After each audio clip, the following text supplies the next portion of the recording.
Welcome to Conversations with the ERC5. My name is Grace Baroni, and I am excited to have with me today Liz Davila from Kind Hands Care at Home. Liz, welcome to the show. It's so great to have you here. Oh, thank you, Grace. Thanks for having me. This is fantastic. We get to reconnect because we haven't, we did see, I was going to say we haven't seen each other in a while, but we did that, the ERC5 Senior Connections. That's right. We did that over at Hamden, and that was a big success. You were fabulous. Thank you. Tell our viewers more about Kind Hands Care at Home.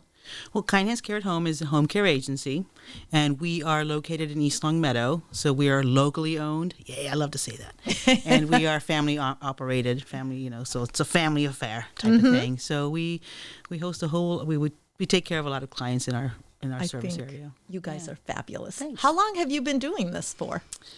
We've had Kind Hands for 10 years. Okay. But if I age myself, it's been a while since I've been doing this for a while now. Yeah, and I was fortunate enough to be able to work with you on several occasions. Yeah.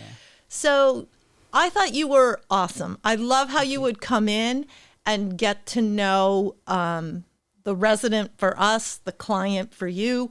Tell us a little bit about that and why that's so important.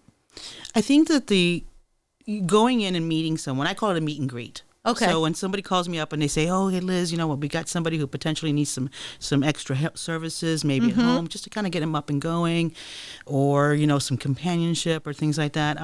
The first thing I do is I say I'm going to set up a meet and greet. That means there's no paperwork. Everything has to be committed to memory. So I'll go in there, and the first thing I do is to get to know that person, and it's just a conversation, just like you and I are having. Getting to know them in their environment, because it's a pretty scary thought when they have to have somebody coming in and, is that independence level. So just to sit in there and have a conversation with them and get to know who they are, what they like, and what they did, because that's where I will find that match with caregiving. So is getting to know them. And that's what you did very well. Oh, thank you. You were able to match the resident to the caregiver so that it all came together. Yeah. And that's crucial to the success. Yeah, it is. Right? Really, really important, I think. A lot of times, some people say, "Oh, well, okay, it's home care, you're going to provide this personal care, you're going to provide all these services that have to do with a person being able to stay at home for as long as they can stay at home." But I think that the biggest piece is the communication, because I have to have that communication with the client alongside with the caregiver, so there is a match, because not everybody's a fit for everyone. Some people are better at skilled, some people are better at hospice care, companionship. So when I sit there and I get to know a client is when I know, okay, you know what, this is what they're looking for. They're looking for somebody to come in, kind of help them through it, and the personalities.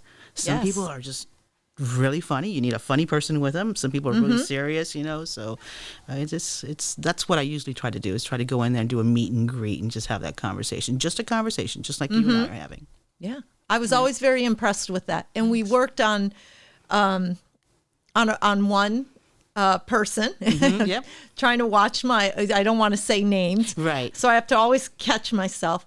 But she was staying with us, but then she was ready to go home. It was a respite with us from, rehab, working towards home. And you took the time to get to know her when she was with us, but then you took the time to come home to see what we were navigating. Right. And that's a whole other challenge, because when we got there, it was important to her to be independent, but then you have to look at the whole home and how do you make that happen? Right. It's all about safety awareness, right? It's to help educate. Stubborn as people can be, sometimes, it's making sure you're educating the client, the family members. Sometimes they say, "Okay, it's the elephant in the room. What are we doing? Where's the best fit for a client or for a person?" And that's what I go in there and find out, But it's all about communication. That's the key. That's the number one thing. Well, that's key. And when you get in there and you've established that trust with the families, you can, in a gentle way, come in and say, that area rug that has been in the family forever is beautiful, but at this point, maybe a safety hazard. Yeah. Sometimes it's easier for someone like me to go in there and do it rather than a family member. Yes. Because they'll sit there and say, well, you don't know what you're talking about. Yeah. Well, yeah. Yeah, because then they kind of bump heads, yeah, right? we want the adult children to be the family members, not necessarily the full caregiver. So that's why I come in and I'll sit there and say, okay, this is the assessment of what I've come up with. So it's just educating each other, And you allow that relationship of parent and child to continue to develop and to be on a good level versus where they're bumping heads. Right. You step in and assist so that if there's going to be headbutting, you take that part of it for them. The client, for as much as they need the support and the help, you know what I mean? So does the family. They also need, and that's a very big piece of what I say. We're here to support you. Right. And hope that we can help you help mom or dad or whomever it is, your loved one. And that's a big piece. So that's where all of that, so everybody gets involved. But, depending on what level or where we are with it, just, again, communicating with them and letting them know, supporting them. So if we can touch on one piece, because you and I are, we know each other, we've worked together, so I know what you do. But people at home who are viewing this right now might not realize what kind hand care at home means, because it encompasses so much. So share some of the different areas that you can step in and provide for families. So part of it is we provide home care. So a lot of it is personal care. So a lot of times that we try to keep everybody as independent as we can. Yes. That's the key, is having them just assist, with personal care, maybe medication queuing. Some queuing for meds. Sometimes you forget that med, and we want to make sure they're taking it because we don't know what that's for, or they don't know what they need to take it. Meal preparation. We help with light housekeeping, some laundry, to keep them home. All of the little things that they used to do. Yes. We help them along with that.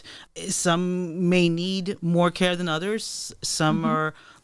So we do transition with them. We go on their journey with them, basically, if you will.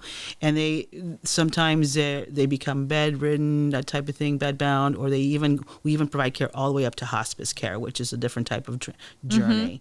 We assist with all of that. So it's like all the aspects of life. It's all the transition of life, independent, assisted, onto the journey of maybe hospice. So we do work alongside with a lot of hospice agencies to do that, which is really nice. Well, you guys are. Again, I can't say enough good things about you, because what you said, it's all part of that transition of life. We go through all of these. You don't just wake up one day and, now I need assisted living. Right. It's a process, and we start to see things. And, sometimes we are able to stay at home and continue to be independent. And I know there was a client that you moved into the community that I think you were with them for many, many years at home, enabling them to stay there.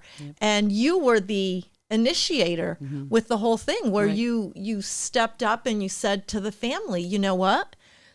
At home is probably not the right place. Right. And that's what I think is fabulous about you, is that you look at the big picture, and if you're able to fill the need, you do it. But if you think that another alternative is better, you bring that to the attention of the family. Right. I don't pretend to think that home care is forever, because that's one of the things you can't really think that way, when it comes to home care, because it changes on a dime. Right.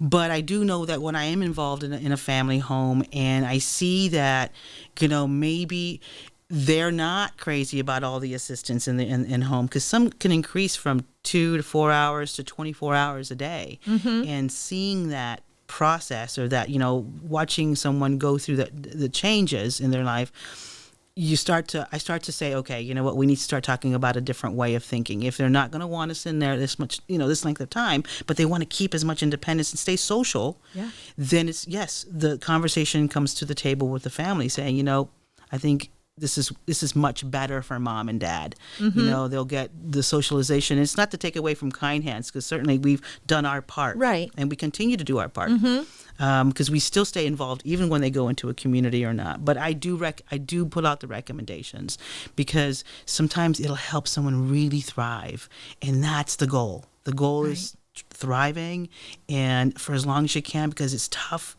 when your body starts to give up or starts to quit on you. Your mind may not be, but your body is. So it's, you know, making sure they're safe. That's the biggest piece for me, is 100% safety. So yeah, I have definitely assisted with transition into assisted livings or in different types of independent living.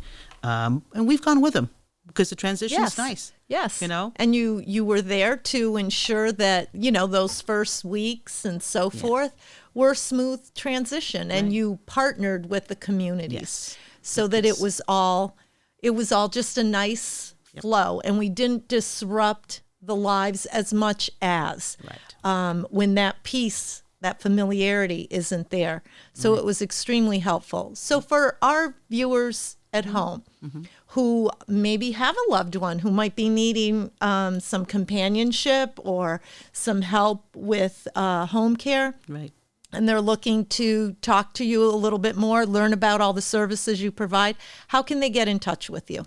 I invite you to go onto our website, kindhandscare.com, and once you reach out to us, our phone number is listed on there. Once you reach out to us, I'll get back to you as soon as possible. Wonderful.